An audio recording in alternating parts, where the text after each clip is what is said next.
কাৰ্যসূচীখন মই পাঠ কৰি দিছোঁ। সভানেত্ৰী আসন গ্ৰহণ ইতিমধ্যে আসন গ্ৰহণ কৰিছোঁ বুলিয়ে ধৰিবলৈ কৈছোঁ। সভাৰ উদ্দেশ্য ব্যাখ্যা। সকলোৱে সভাত ন্যায়ী নিপানীকৈ আমাৰ ঋণটো লৈ আমি কেনেদৰে চলাই যাম সেইখিনি আপোনালোকে সকলো নিজৰ মত প্ৰকাশ কৰিব আৰু সেইভাগে আমি কাৰ্যসূচীত চলাই যাম। অংশগ্ৰহণ কৰি লিখিতভাৱে আমি ৰাখি যাম কথাবোৰ। পুঁজিৰ পৰা টকা ওলোৱাৰ ওপৰত আলোচনা। পুঁজিৰ পৰা টকাখিনি আমি উলিয়াই কি কৰিম, কেনেধৰণে ল'ম, কোনে কেনেকৈ পাব, নতুনখিনি আমি কেনেকৈ পুৰণাখিনিক আমি হেৰি কৰিব নোৱাৰোঁ।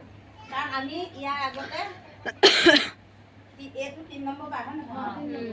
আমাৰ 3 নম্বৰ বাৰ লৈ আছোঁ। আমি 3 নম্বৰটোত আমি যিটো পুৰণাখিনি অনুদান পাব লাগে আমি সেইখিনি পামেই, সেইখিনি ল'বই, কাৰণ হেৰি নকৰে। কিন্তু নতুনখিনিয়ে এই আমাৰ জেং এটা লাগি যোৱাৰ কাৰণে যিকেইগৰাকী সদস্যা ওপৰত সেই জেংটো লাগিলে তেওঁলোকৰ অনুদানটো আমি এতিয়া ভাগ কৰিব লাগিব।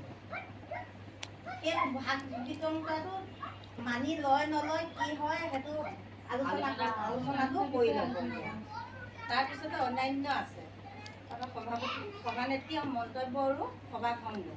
এতিয়া সভাৰ উদ্দেশ্যখিনি মানে সভাখনত কি কাৰণে দিয়া হৈছে সেই আলোচনাখিনি পইচা পাতিৰ ওপৰত কৰি যাম। হেল্ল'।